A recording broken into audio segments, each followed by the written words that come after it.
Bom, capítulos 2 e 3, as 7 igrejas. Lembram disso? As cartas para as 7 igrejas. Capítulos 4 e 5, já tem pouco tempo esse que nós olhamos, não é? A visão da sala do trono. Capítulo 4, enfatizando Deus. Capítulo 5, o cordeiro que foi morto. Não é? João descreve como o leão e o cordeiro. Capítulo 6, nós vimos os selos. Semana passada, os selos, juízo sobre a terra. Jesus começa a romper os 7 selos que fecham aquele livro que ele recebeu da mão de Deus. Lembram disso ainda? E à medida que ele vai rompendo aqueles selos, coisas vão acontecendo na terra. Aí nós vimos, então, os 4 cavaleiros do Apocalipse, não é? Essa semana eu cheguei numa casa, o camarada já me falou, pastor, do cavaleiro do Apocalipse, né? Antes da bom dia, já me falou do cavaleiro, é aquela história do cavaleiro, né? Pensei em outra coisa aqui, aí conversamos, já gostei disso, isso é bom. Então nós vimos ali, à medida que os selos iam sendo abertos, sofrimento sendo espalhado pela terra. Aí uma característica dos selos, que nós vimos que um sofrimento mais natural, né? Nós entendemos ali com causas humanas, desejo de vencer, guerra, fome, morte como consequência, não é? Até chegar, aí o 5º selo deu uma visão dos crentes que foram mortos por amor a Cristo, não é isso? Lembram disso? O 5º selo estão lá diante de Deus, sendo consolados por Deus. E o 6º selo, já acontecimentos maiores, não é? E as pessoas desejando até morrer para fugir de Deus. Depois do 6º selo vem um parênteses, não é o 7º selo. Não é? Depois do 6º selo vem um parênteses. Apocalipse 7, olhamos domingo passado à noite. Consolo, nós vimos ali uma mensagem de consolo, promessas incríveis para os crentes. No capítulo 7, lembram disso? Olha só, promessas incríveis. O Senhor termina falando, olha, Ele mesmo vai consolar os salvos, não é? E Ele faz aquela série de promessas, nunca mais terão fome, nunca mais terão sede. Então termina esse parênteses, nós voltamos então agora para a sequência. 7º selo. O que a gente percebe nessa estrutura de Apocalipse? Olha só, os juniores atentos aí. Você tem os 6 selos, um parênteses, agora o 7º selo. Parece, como o professor Carlos Oswaldo propôs, né, pastor Fernando, que as trombetas estão dentro desse 7º selo. Nós vamos ler agora. Veja se não é isso. Então, o que tem no 7º selo? As 7 trombetas. Quando você olha para a 7ª trombeta, parece que a mesma coisa acontece. Aliás, depois da 6ª trombeta vem o quê? Mais um parênteses. Não é a 7ª trombeta, vem um parênteses. Vamos ver semana que vem. A estrutura, ele está repetindo uma estrutura, não é? Você vê que é intencional. E quando você vê a 7ª trombeta, nós encontramos ali as 7 taças da ira de Deus. Já falei para vocês, 7 selos, são ciclos de juízo. Primeiro 7 selos, depois 7 trombetas e depois 7 taças. É um monte de 7, não é? É um monte de 7 em Apocalipse.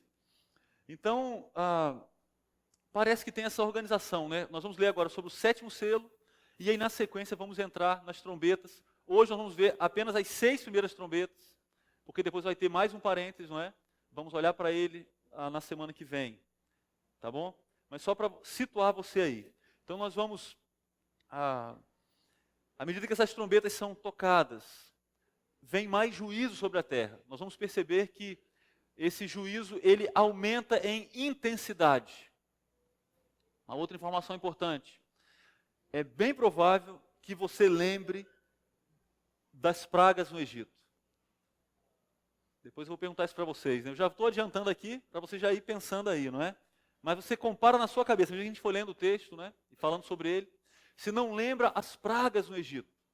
Algumas muito parecidas, a diferença é a intensidade. As pragas que vieram sobre o Egito, vieram sobre o Egito, né? O povo de Deus foi preservado, e aí eles foram libertos, né? Agora, nas trombetas, nós temos pragas também, enviadas por Deus, que elas atingem boa parte da terra. Boa parte da terra. Só que elas ainda não são finais. Vocês vão perceber isso também. Então vai falar muito de 1/3 ali, 1/3. Então nós temos um juízo parcial ainda. Nós vemos a graça presente, a graça de Deus presente ali. Ainda não é um juízo final, definitivo. Esse juízo ele aumentou, não é como os selos. Ele vai crescer, vocês vão perceber isso.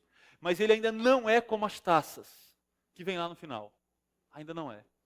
Então a graça, o juízo junto com a graça de Deus. Tem oportunidade de arrependimento? Tem. Mas vocês vão ver a reação das pessoas nesse texto. Que é algo que chama a atenção de qualquer pessoa que faça uma leitura com um pouco de atenção. Chama a atenção a reação das pessoas ali. Eu quero chamar sua atenção para isso também. Mas o pano de fundo parece que aqui é Êxodo. Nós temos alguns elementos presentes. O objetivo de Deus com o envio das pragas é que os homens se convertam da idolatria. Então, a idolatria está presente. E agora vem, como aconteceu lá nas pragas, o Senhor foi derrubando aqueles deuses falsos do Egito. Ele faz a mesma coisa agora, não é? Só que agora é o Império Romano que está por cima, não é? É o Império, para os primeiros leitores, na época dos primeiros leitores. E eles têm os seus deuses, eles são muito idólatras, não é? E muitos deuses voltados para as forças da natureza. As trombetas vão derrubar esses deuses, vão confrontar a idolatria deles, chamando-os para adorarem o verdadeiro Deus. E no meio disso tudo, os crentes sendo preservados. Nós vamos ler no capítulo 9, no versículo 4. Nós vamos lembrar daquela marca que os crentes receberam. Lembram disso? Da marca que os crentes receberam? Então existem os crentes que foram marcados na testa, né, os salvos. Eles têm a marca de Deus. No Apocalipse nós temos vários contrastes. Todo mundo fala da marca da besta. Nós vamos estudar ela ainda. Mas no Apocalipse também tem a marca de Deus, a marca dos salvos. E ela vai voltar aqui para o texto mais uma vez. Porque os salvos, eles vão ser preservados da ira de Deus. As trombetas vão apresentar a ira de Deus sendo derramada sobre a terra. E os salvos vão ser preservados dessa ira. Vamos lendo então por partes aí. Capítulo 8, versículos de 1 a 6 primeiramente. Vamos ler aí sobre o 7º selo, que apresenta as 7 trombetas. Quando ele abriu o 7º selo, houve silêncio nos céus cerca de meia hora. Vi os 7 anjos que se acham em pé diante de Deus. A eles foram dadas 7 trombetas. Outro anjo que trazia um incensário de ouro aproximou-se e se colocou em pé junto ao altar. A ele foi dado muito incenso para oferecer com as orações de todos os santos sobre o altar de ouro diante do trono. E da mão do anjo subiu diante de Deus a fumaça do incenso com as orações dos santos. Então o anjo pegou o incensário, encheu-o com fogo do altar e lançou-o sobre a terra. E houve trovões, vozes, relâmpagos e um terremoto. Então os 7 anjos que tinham as 7 trombetas prepararam-se para tocá-las. Então o 7º selo, quando ele é rompido, há um silêncio celestial. O texto fala que cerca de meia hora. Talvez para que as orações dos santos sejam respondidas, talvez pela expectativa do que está vindo, não é? Mas logo após aquele silêncio, João vai destacar os 7 anjos com as 7 trombetas. Então, como eu disse agora há pouco, 7º selo, parece que... Qual é o conteúdo do 7º selo? As 7 trombetas. Não é? Ele já logo vai apresentar aí as 7 trombetas. Mas antes, acontecem algumas coisas ali, atos de adoração envolvendo a oração dos crentes. Nós não entendemos muito bem a cena aqui, mas os detalhes da cena, mas nós percebemos claramente que Deus ouve as orações dos crentes, e elas estão ali diante dele, e elas são oferecidas como a adoração a ele. E nós entendemos também que o julgamento de Deus cairá sobre o mundo em resposta à oração dos crentes. Algo impressionante. E é impressionante ou vergonhoso, não é? Como nós tendemos a menosprezar a oração. Então, algumas vezes a gente fala assim, não é? Ah, eu não posso fazer nada senão orar. Não é? Eu não posso fazer nada senão orar. Eu penso que quando a gente fala assim, a gente está pensando assim, não, eu queria poder fazer muita coisa, não é? Mas infelizmente é uma situação que eu não tenho muita coisa para fazer. Eu só posso orar, não é? E aqui o texto não fala das coisas que nós fazemos, não é? Ele não fala aqui das nossas habilidades, da nossa articulação, da nossa capacidade de argumentação. O texto fala das orações. O texto fala das orações. Uma aplicação clara aqui, nos chamando para a oração, mais uma vez, nos chamando para aquelas orações, não é, sinceras diante de Deus, perseverantes diante de Deus, que elas são atendidas por Ele, são recebidas por Ele, são atendidas por Ele, e elas influenciam, elas têm um peso grande aí na história. Ele decidiu usar as orações dos crentes, não é? Vamos aí, continue aí, versículo 7. O primeiro anjo tocou a sua trombeta, e granizo e fogo misturado com sangue foram lançados sobre a terra. Foi queimado 1/3 da terra, 1/3 das árvores e toda a relva verde. Então vamos ver aí primeiro sobre as 4 trombetas, até o versículo 13. O segundo anjo tocou a sua trombeta, e algo como um grande monte em chamas foi lançado ao mar. 1/3 do mar transformou-se em sangue, morreu 1/3 das criaturas do mar, e foi destruído 1/3 das embarcações. O terceiro anjo tocou a sua trombeta, e caiu do céu uma grande estrela, queimando como tocha, sobre 1/3 dos rios e das fontes das águas. O nome da estrela é Absinto. Tornou-se amargo 1/3 das águas, e muitos morreram pela ação das águas que se tornaram amargas. O quarto anjo trocou a sua trombeta, e foi ferido 1/3 do sol, 1/3 da lua e 1/3 das estrelas, de forma que 1/3 deles escureceu. 1/3 do dia ficou sem luz, e também 1/3 da noite. Enquanto eu olhava, ouvi uma águia que voava pelo meio do céu e dizia em alta voz: ai, ai, ai dos que habitam na terra, por causa do toque das trombetas que está prestes a ser dado pelos 3 outros anjos.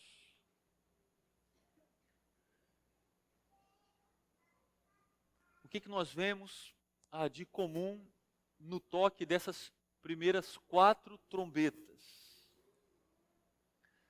Nós vemos aí catástrofes naturais, juízos de Deus sobre a terra. Perceberam isso? Juízos de Deus sobre a terra. Está claro isso aí, não é? Então a primeira trombeta foi atirado sobre a terra saraiva, um fogo de mistura com sangue, não é? Talvez se referindo aí à tonalidade dessa saraiva, nós não temos os detalhes, não é? Mas o fato, nós vemos claramente a consequência do que aconteceu. A terça parte da terra é queimada, então você tem a terça parte das árvores e toda a erva verde é queimada. Destruição na natureza. Uma destruição, alguém vai dizer, é o incêndio que aconteceu, queridos. É algo extraordinário. É algo que envolve a terça parte da terra. É muita coisa aqui, não é? Envolve a natureza, as árvores. Nós temos aqui então como consequência a destruição de parte da natureza. Na segunda trombeta, uma grande montanha ardendo em chamas é atirada sobre o mar. Nós temos agora prejuízo para a água salgada. Qual a consequência? A terça parte do mar se tornou em sangue. Lembrou do Egito? Lembrou da praga do Egito? Lembrou do rio Nilo? Não é? A terça parte do mar se torna em sangue. Como consequência, morre 1/3 da vida marinha. 1/3, não são alguns peixes que morrem. É 1/3 de tudo que nós temos nos mares, não é? Em água salgada. 1/3 também das embarcações foi destruída. Então, prejuízo nos mares. Mais uma vez, um efeito, uma destruição parcial. Primeiramente, na erva verde, agora na água salgada. Olha para a terceira trombeta. Agora cai do céu uma grande estrela, chamada aí de absinto, né, em chamas, e ela cai agora sobre a água doce. O texto fala de 1/3 da parte dos rios e da fonte das águas. Então a segunda trombeta trouxe prejuízo para os mares. Agora ela traz prejuízo para a água doce. Queridos, e no nosso tempo tem se falado muito sobre isso também, né? Da importância da água potável. E as pessoas falam, né, das águas sendo poluídas, não é? E do risco de ficarmos sem água e tal. Esse texto não está falando dessa degradação causada pelas pessoas. Isso aqui é algo extraordinário, é algo enorme. Para os primeiros leitores, uma coisa assim, aterrorizante, não é? Porque eles valorizavam muito as fontes de água pela dependência que tinham, não é? Uma grande dependência, naturalmente, como nós temos hoje, mas hoje nós temos mais recursos, não é? Do que eles tinham. Nós temos mais recursos. E o texto fala de um prejuízo imenso nas águas, na água potável. Muitas pessoas morrem envenenadas por essa água. O que nós temos na quarta trombeta? Agora é ferido 1/3 do sol, 1/3 da lua e 1/3 das estrelas. Perceba que o juízo continua sobre o que foi criado, sobre a natureza.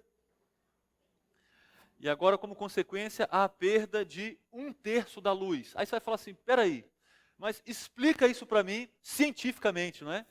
Veja bem, Apocalipse tem linguagem simbólica. Então, como que 1/3 do sol só foi comprometido, 1/3 das estrelas, 1/3 da lua? Como que você explica isso cientificamente? Eu não explico. Eu me submeto ao texto. Está claro ali que os astros vão sofrer algum prejuízo no toque da quarta trombeta. A natureza está sofrendo, a natureza está sendo atingida. E agora a luz é comprometida. Então terra, mar, água potável e luz são comprometidas na terra. Então Deus começa a mexer na natureza primeiramente.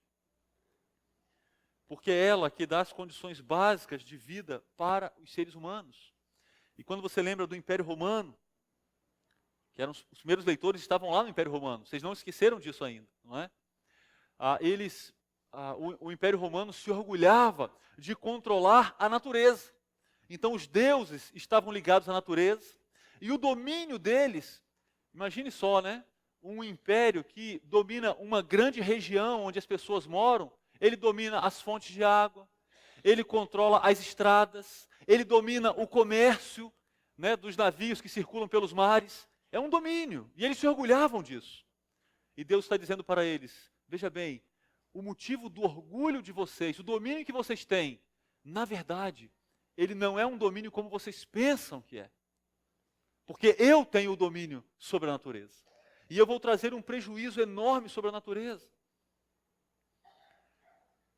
Os deuses, então, terrenos são desbancados aqui. Ficando claro, mais uma vez, que há um Deus no trono. As catástrofes, elas têm essa capacidade, não é, de humilhar o homem. Eu sempre penso nisso, não é? Então o homem vai lá e se dedica para construir alguma coisa e demora, não é? Obras grandes, normalmente elas demoram bastante, envolvem muito estudo prévio, não é? Então faz uma ponte, faz um prédio imenso, e aí vem um desastre natural, um tsunami, vem um grande terremoto e devasta, não é? Devasta aquela construção e no caso de um terremoto, né, são poucos segundos e trazem uma destruição incrível de algo que levou-se anos para ser construído, para ser projetado, pensado. Todos esses momentos deveriam trazer para nós pelo menos um mínimo de temor a Deus. As catástrofes nos lembram que há um Deus no céu. E nós que estamos aqui, muitas vezes nos orgulhamos, não é, de coisas que fazemos, e quando comparadas com as coisas que Ele faz, são coisas bem pequenas, não é? Pegue aí as mega construções do homem e compare com o que Deus fez. sem a participação mínima do homem. E elas ficam pequenas, pequenas. As torres mais altas, as maiores pontes, não é? E aí um evento desse mostra para o homem a sua fragilidade, a sua fraqueza. O que nós temos nas primeiras quatro trombetas são catástrofes imensas, nunca antes vistas no planeta Terra. Mas elas serão vistas. E Deus vai demonstrar o seu poder. Devemos naturalmente nos voltar para Ele. O versículo 13 tem uma observação aí que já lemos. Uma águia, ela, com toda a sua simbologia, não é? A águia normalmente trazia, era é um animal que traz notícias ruins, não é? Mas ao mesmo tempo ela é gloriosa, ela voa alto, ela tem uma visão muito grande, ela pode ser vista por muitas pessoas. Uma águia lamenta sobre as pessoas. E ela lamenta, e agora ela vai chamar aquelas 3 trombetas que faltam de ais. Então são 3 ais. Por isso um lamento triplo aí, não é? Ai, ai, ai, do que ainda virá. O que aconteceu é grave, mas ela está dizendo, o que vem agora é pior ainda do que já aconteceu. Vamos ler então, primeiramente, sobre a quinta trombeta, 9, de 1 a 12. Olha aí o que diz o texto. O quinto anjo tocou a sua trombeta e vi uma estrela que havia caído do céu sobre a terra. À estrela foi dada a chave do poço do abismo. Quando ela abriu o abismo, subiu dele fumaça como a de uma gigantesca fornalha. O sol e o céu escureceram com a fumaça que saía do abismo. Da fumaça saíam gafanhotos que vieram sobre a terra. E lhes foi dado poder como dos escorpiões da terra. Eles receberam ordens para não causar dano nem à relva da terra, nem a qualquer planta ou árvore, mas apenas àqueles que não tinham o selo de Deus na testa. Olha a proteção de Deus aí, não é? Para os seus. Não lhes foi dado poder para matá-los, mas sim para causar-lhes tormento durante 5 meses. A agonia que eles sofreram era como a da picada do escorpião. Naqueles dias os homens procurarão a morte, mas não a encontrarão. Desejarão morrer, mas a morte fugirá deles. Os gafanhotos pareciam cavalos preparados para a batalha. Tinham sobre a cabeça algo como coroas de ouro, e o rosto deles parecia rosto humano. Os cabelos deles eram como os de mulher, e os dentes como os de leão. Tinham couraças como couraças de ferro, e o som das suas asas era como o barulho de muitos cavalos e carruagens correndo para a batalha. Tinham caudas e ferrões como de escorpiões, e na cauda tinham poder para causar tormento aos homens durante 5 meses. Tinham um rei sobre eles, o anjo do abismo, cujo nome em hebraico é Abaddon e em grego Apolion. O primeiro ai passou, 2 outros ais ainda virão. O que traz a quinta trombeta? Na quinta trombeta acontece uma invasão terrível de gafanhotos sobrenaturais, saindo do poço do inferno ou do abismo. Uma imagem terrível aqui. Esses gafanhotos, eles vão acumular torturas, eles não vão matar, eles vão torturar as pessoas durante 5 meses, não é? E aqui, mais uma vez, parece algo simbólico, não é? Por um tempo específico. Uma tortura tremenda, que as pessoas vão desejar a morte, mas elas não vão conseguir o que elas querem, porque é um tempo de intenso sofrimento. Nós vemos na quinta trombeta demônios agindo contra o ser humano sem Deus, contra as pessoas que não têm um compromisso com Deus. Os demônios que elas mesmas adoram se voltam contra elas e agora as torturam de uma maneira indescritível. João ele descreve esses gafanhotos diabólicos, não é, que atacam o corpo das pessoas, e nós temos aqui como pano de fundo o texto de Joel 2. Alguns vão lembrar de uma invasão de gafanhotos que Joel cita, apontando para o dia do Senhor. Só que ali ele fala de gafanhotos literais. que quando eles atacam, né, eles causam uma devastação imensa. O pano de fundo é a visão de Joel. Mas agora os gafanhotos não são literais, porque eles são seres diabólicos. Aí João os descreve. Primeiramente, eles são libertos aí por uma estrela que cai do céu, não é? E essa estrela, esse ser, recebe uma chave do poço do abismo. Quando esse poço é aberto, sobe uma fumaça, e aí esses gafanhotos então saem. Eles recebem poder, versículo 3 aí que lemos, 9:3. Eles são impedidos de atacar aqueles que têm o selo de Deus, que têm a marca de Deus. Eles não podem atacá-los. Eles não vão atacar também as árvores, não é? O que é verde, como seria o natural, não é? Que eles atacariam as plantas. Eles não vão atacar as plantas, eles vão atacar as pessoas. Eles também são proibidos de matar as pessoas. Eles deveriam atormentar. E de fato, é o que eles fazem. Quando ele descreve a aparência deles, nós vemos que a imagem que nós formamos aí na cabeça, aí você vai lendo e vai imaginando, é algo assim terrível. Não é uma coisa agradável, de maneira nenhuma. É algo aterrorizante.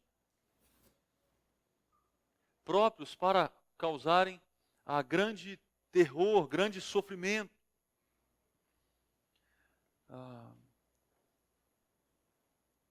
Nós vemos aqui, queridos, Deus, no primeiro momento, ele age contra a natureza. Agora, a quinta e a sexta trombeta, elas trazem sofrimento diretamente contra as pessoas, que não têm a marca dele. E seres demoníacos agem debaixo da ordem de Deus para fazerem o que eles têm prazer em fazer, que é trazer tormento para as pessoas.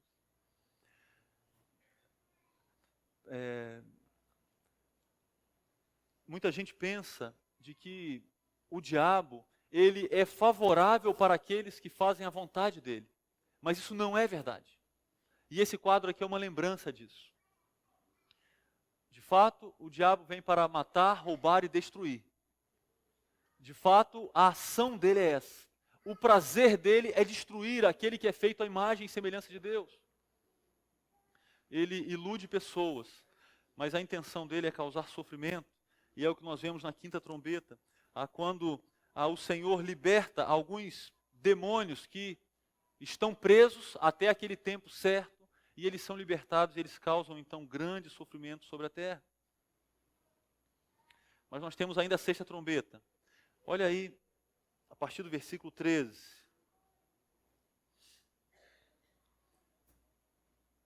O sexto anjo tocou a sua trombeta, e ouviu uma voz que vinha das pontas do altar de ouro que está diante de Deus.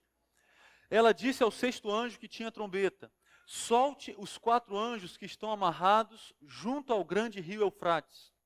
Os 4 anjos que estavam preparados para aquela hora, dia, mês e ano, foram soltos para matar 1/3 da humanidade. O número dos cavaleiros que compunham os exércitos era de 200 milhões. Eu ouvi o seu número. Os cavalos e os cavaleiros que vi em minha visão tinham este aspecto.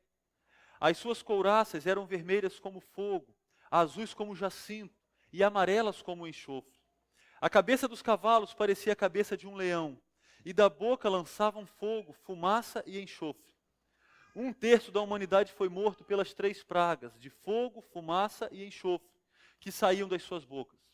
O poder dos cavalos estava na boca e na cauda, pois as suas caudas eram como cobras, tinham cabeças com as quais feriam as pessoas.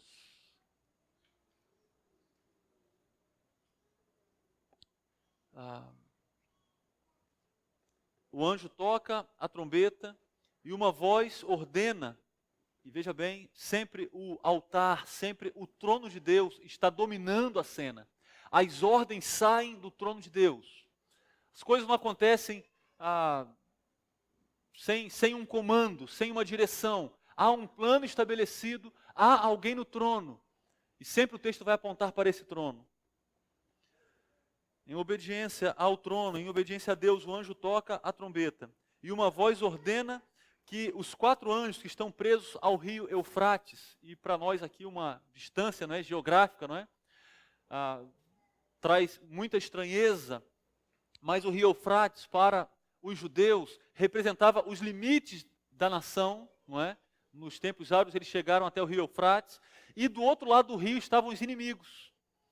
Então o rio Eufrates trazia essa ideia de limite e também no caso, se alguém atravessasse o rio, era o risco do inimigo chegar.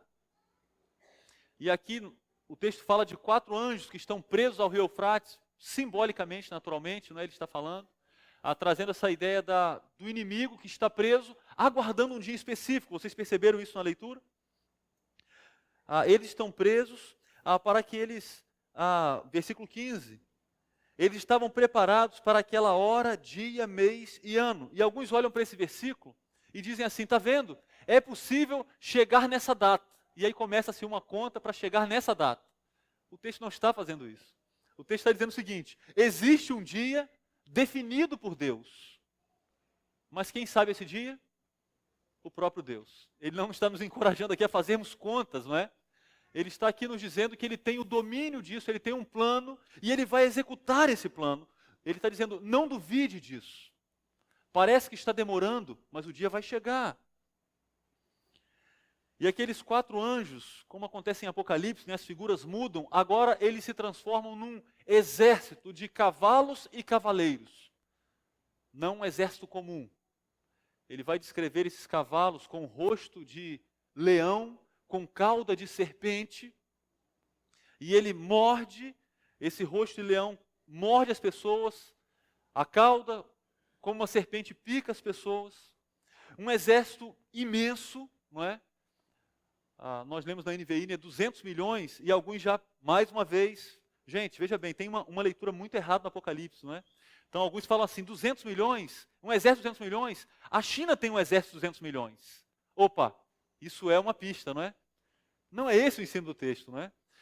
Nessa época, o Império Romano tinha um exército de aproximadamente 250 mil. Então você imagine quando o texto fala de um exército de 200 milhões. É 1000 vezes maior. É algo extraordinário. O texto não estava apontando para o exército da China. O texto estava apontando para um exército imenso, um exército que causaria muito mais dano do que apenas 1/3 da terra. Que já é um dano muito grande, não é? Mas ele é um exército que seria incontrolável se não houvesse alguém dando ordens para ele. Essa é a imagem que devemos ter aqui, não é? Somente Deus pode limitar o número de mortos por essa cavalaria demoníaca. Mais uma vez, a ação dos demônios está presente aqui. E aí eles são descritos aí, não é? A capa e tudo apontando para o inferno, né? Fala de enxofre, fala de fogo. Já falei da cabeça e da cauda. Qual é a consequência dessa trombeta? A morte de 1/3 da humanidade. Na quinta trombeta, tormento, sofrimento. Na sexta trombeta, morte.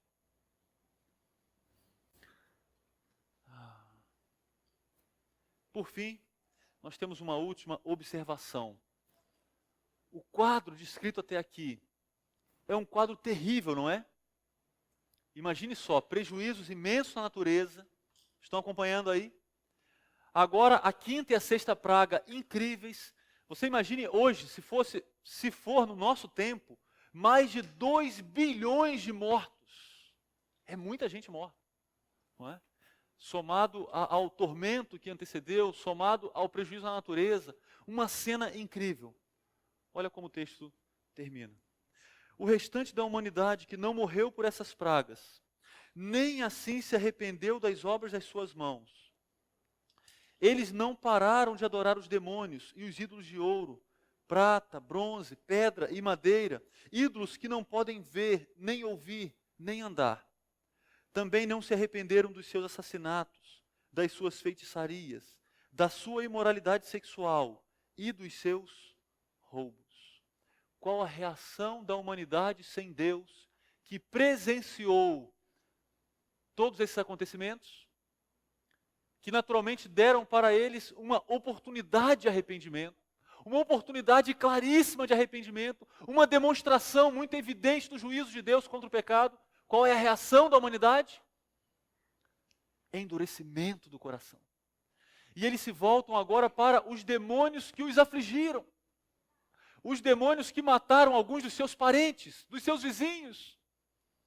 E eles vão mais uma vez adorá-los. E os pecados antigos, sabe quais pecados eles praticam? Os mesmos. Eles se voltam para os pecados na área sexual, eles se voltam para os roubos, para as feitiçarias.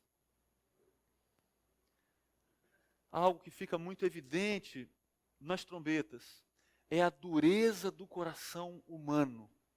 Talvez seja o que causa mais espanto no texto. Mais do que as trombetas, mais do que o sofrimento, parece que o que causa mais espanto é a dureza do coração humano, a indiferença do coração humano para um Deus vivo e ativo, que demonstra o seu poder, que demonstra a sua ira.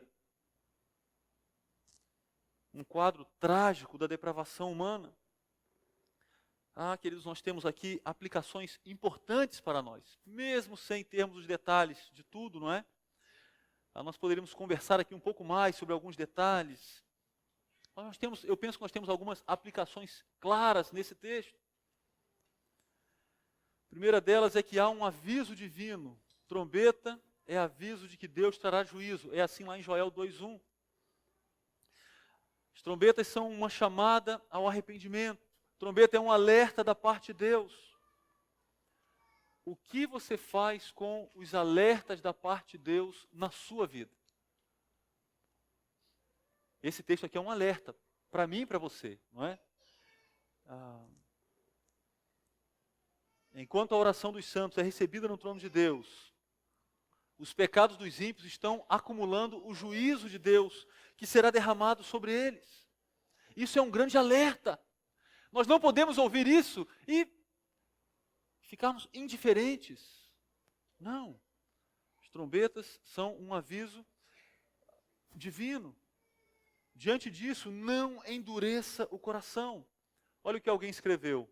O retrato de uma humanidade impenitente lança sobre o leitor a obrigação de reagir de maneira apropriada à lógica da situação, em vez de seguir a incrível insensibilidade dos personagens na obra, que não atendem às advertências de Deus. Você imagina a situação de alguém que vivencia as trombetas, e ele vê aquilo tudo acontecer, não é? Só que ele sobrevive, e aí ele volta para a mesma vida de antes. Ou melhor, ele se torna um pouco pior do que antes, não é? Agora o seu pecado é mais escancarado, não é?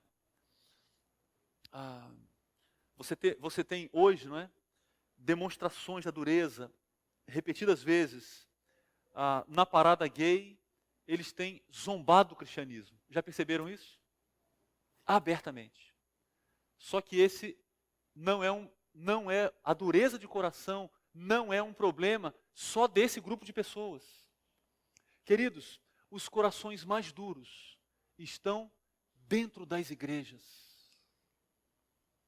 Porque a pior situação que nós podemos chegar é quando nós ouvimos a verdade e nós somos indiferentes para com a verdade.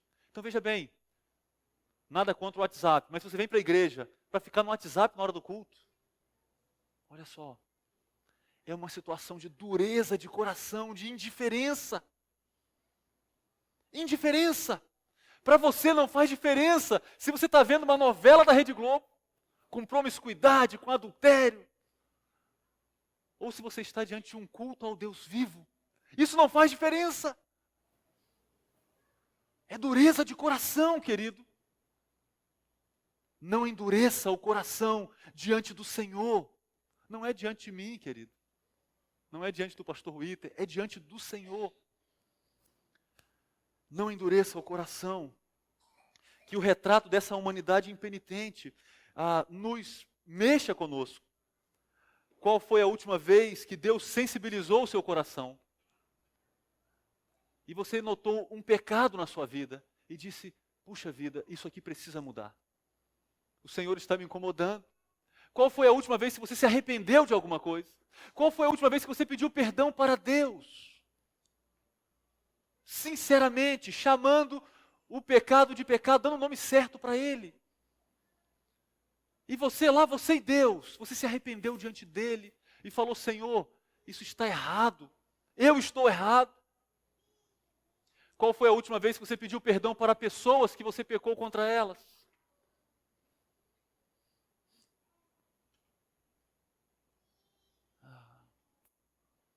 Um outro ensino desse texto é que o inferno existe. É muito estranho falar sobre o inferno no nosso tempo, não é? É muito estranho. Não é um ensino aceito por muitos crentes. Esse texto nos lembra que o inferno existe. Todo esse sofrimento que virá sobre os ímpios aponta para o sofrimento eterno no inferno. As pessoas dizem: não, Deus é amor. Deus não pode impor sofrimento para uma pessoa. Isso não é verdade. Deus se ira contra o pecado. E Ele vai impor sofrimento para pecadores que não se arrependeram. Hoje nós temos a oportunidade de termos paz com Deus por meio de Jesus. Esse texto nos chama para termos paz com Deus por meio de Jesus. O juízo parcial aponta para a graça. O juízo ainda não é final. A graça ainda permite o arrependimento. Então, embora as trombetas tragam um Deus irado, ao mesmo tempo eles continuam apresentando um Deus gracioso, misericordioso. Nós vivemos um tempo também de arrependimento. É tempo de desfrutarmos da graça de Deus. Existe uma realidade espiritual fora do nosso controle. E nós não somos daqueles, não é, que ficam falando direto aqui dos demônios e do inimigo, nós não ficamos falando, não é? Mas parece que há um perigo de nós irmos para um outro extremo, de ignorarmos que eles existem. E está claro aqui que eles existem. E eles odeiam os crentes, odeiam as pessoas, e eles não fazem o que querem, porque Deus não permite que eles façam o que querem, sem limites, não é? Mas eles existem. Isso deve trazer para nós cuidado e dependência de Deus. As Escrituras trazem advertências para nós, não é? Em relação à ira, por exemplo, ele diz: não dê lugar ao diabo. Diz: olha, a ira é uma porta para ele. Cuidado com a ira, não é? É um dos exemplos. E nós precisamos da oração, não é? Porque não é com a nossa força que nós lidamos com essa realidade espiritual. Por fim, o povo de Deus, ele é protegido, né? Nós lemos lá no versículo 4, que aqueles gafanhotos terríveis, eles não poderiam atingir o povo de Deus. No julgamento de Deus, o seu povo será preservado. E aí eu já tive que responder as perguntas lá em casa, né? Mas como? E numa casa que tem um crente e um não crente? O texto não responde como, não é? Mas nós temos muitos exemplos bíblicos que Deus sabe fazer isso. E Deus pode fazer isso, não é? Ele sabe e pode. E Ele vai preservar o seu povo. Então esse texto não é um texto para trazer medo para os crentes. Temor a Deus sim, mas medo do futuro não. Nós temos uma expectativa boa de nos encontrarmos com o Senhor. Queridos, que minha oração é que esse texto seja útil, não é, na minha vida e na sua vida também. Eu penso que as crianças, como eu disse no começo, as crianças podem tirar proveito dele também. Olha só, existe um Deus que se ira contra o pecado. Você está em paz com esse Deus? Você só pode ter paz com esse Deus por meio de Jesus. Creia em Jesus, porque Jesus perdoa os seus pecados e faz com que você tenha paz com Deus. Coisa boa é ter paz com Deus, não é? É o maior presente que podemos ter. Que Ele mesmo nos ajude aí e nos transforme também. Amém.